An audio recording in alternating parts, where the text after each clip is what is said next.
Have you ever been so excited by a comic that you couldn't wait to get out of the store to read it? Or maybe you jump in your car and you don't start driving. You just immediately crack open a comic and start reading it. Do you remember when comics were that exciting? Are they still? What comics are so exciting you can't not read it? That's what we're going to talk about.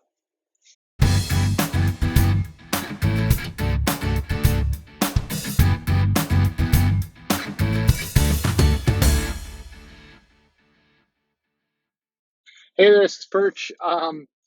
Yeah, I mean the topic of because I've had it and I admit it, and I think I've seen it a million times from different people. Like, how many times have you just a comic was you're waiting so much for it, you could not tolerate any more wait. You hid yourself from spoilers, if there are spoilers. One of the nice things about comics is there really aren't that many spoilers out there. They happen from time to time, but it's fairly easy to avoid them. It's not like movies or TV where it's very hard to avoid spoilers. Comics, you can typically avoid spoilers if you need to.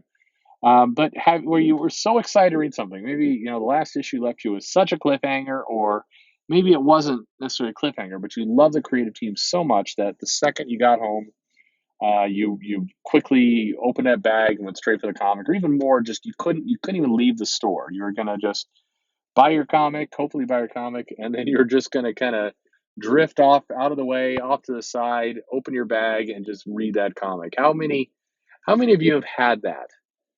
Because I think hopefully that's a universal experience. It's happened for everyone. If you're reading comics and you're listening to this video, the loyal few that are listening to this video, um, man, it's depressing sometimes as you look at your video and you're like, hey, you filmed a really good one, you put it up there, and you have no crazy expectations, but you're like, oh man, an hour's gone by, I've got 10 views. All right.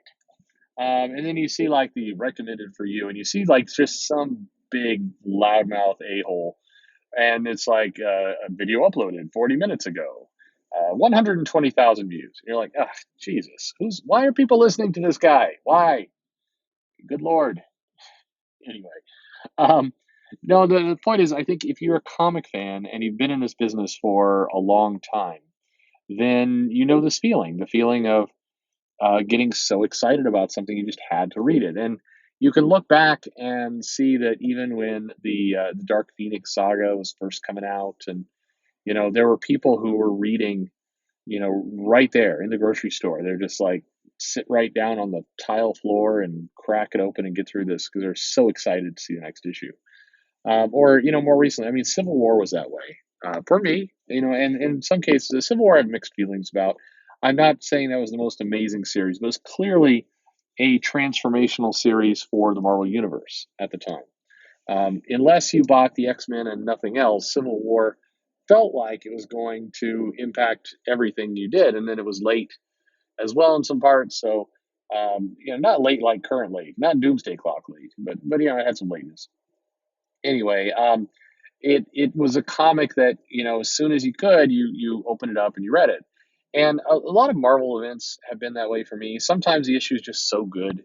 Like, I remember early on in this current Hawkman run, I'd open up the box and it's like, I'm just going to read this Hawkman issue right now and see. And sometimes that excitement is like cringe excitement, like you're like, well, I can't not find out how Batman's sad this week, or or maybe it's genuine excitement, like, hey, this, I gotta love this creative team that's on this book. Let's see what they're doing.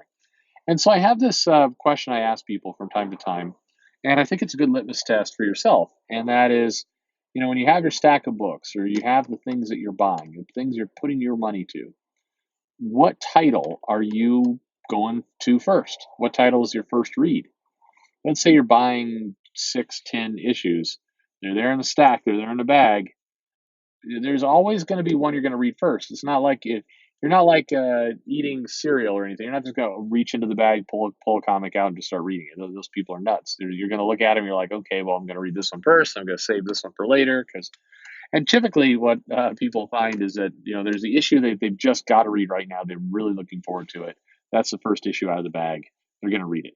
and then the next couple are like that strong ones, and then kind of the weaker, the this is the run I'm thinking about canceling, and not getting any more. And then most people will save like a reasonably good, not like their number one, but like their number two or their number three for the very end, so they can kind of leave things on a high note. It's like it's just funny how people read, and then it's always funny when uh, comics tie into each other. So it's like, well, now you gotta have to read it in this weird order. It always feels so unnatural. You're like, all right, I'm really excited to figure out what's going on with Secret Invasion. That first issue, the heroes were coming out of the ship, and they were like, Mockingbird was there, and she's supposed to be dead, and I don't know. This seems pretty crazy to me. What's going to go on? And and then you spot, or you like, oh wait a minute, I gotta read this Warriors of Asgard title. I should have used the War of the Realms. It's how War of the Realms feels. It's like now, and people have asked, it's like, what's the reading list of this series? And it's like, you know what? Who cares? Is the reading list? But I mean, the funny thing about War of the Realms, and it's not like Original Sin.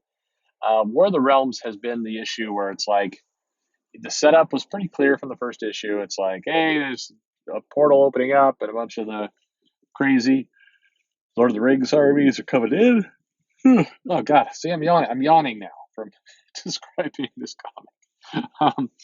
No, it's like that was not like a bit. I actually am tired.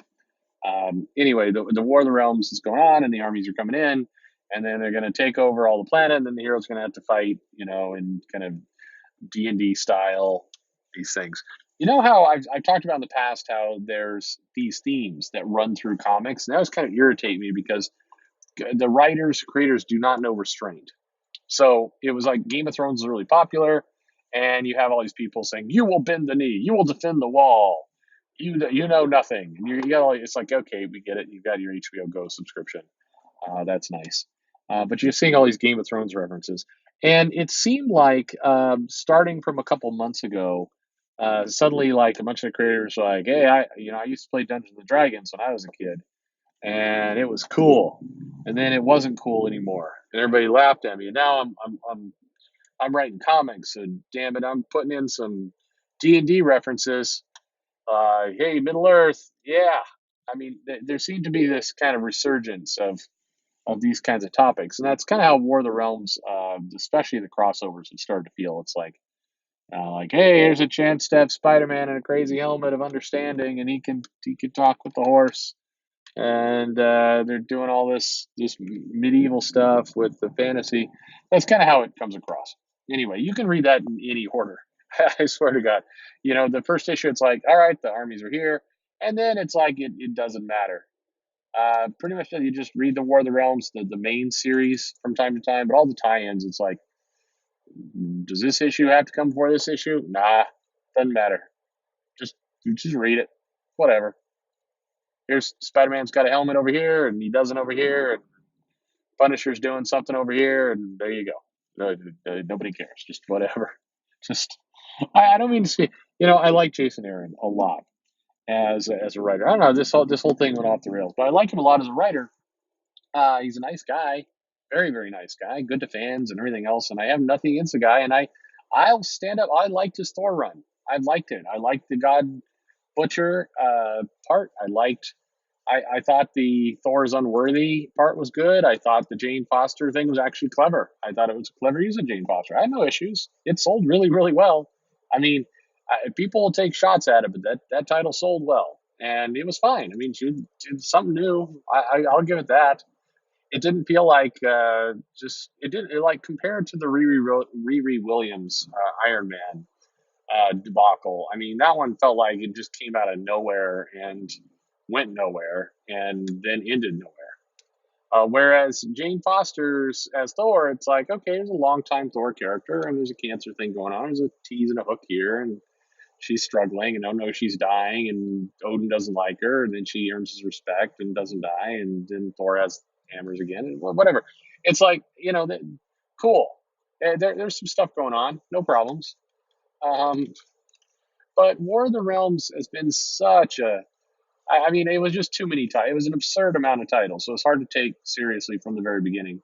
And then so many of the books, which is not Jason Aaron's fault, but the other writers who are coming in to do stories. I mean, there's like two-part Ironman, War of the Realms by Gail Simone is just awful. I'm sorry. I'm sure there's fans, and I don't normally go this black and white for books. I like I always say, there's people who like anything, and I'm sure there's people who like this Gail Simone title. I'm sure there are. So and great. I it's hard for concept for people to understand, but if you paid money for a comic and you enjoyed it, that is awesome. Kind of back to my point. If you bought six copies and you open up your bag and the first one you want to pull out is Gail Simone's Iron Man, then great, good for you. I'm glad you've got a book you can read.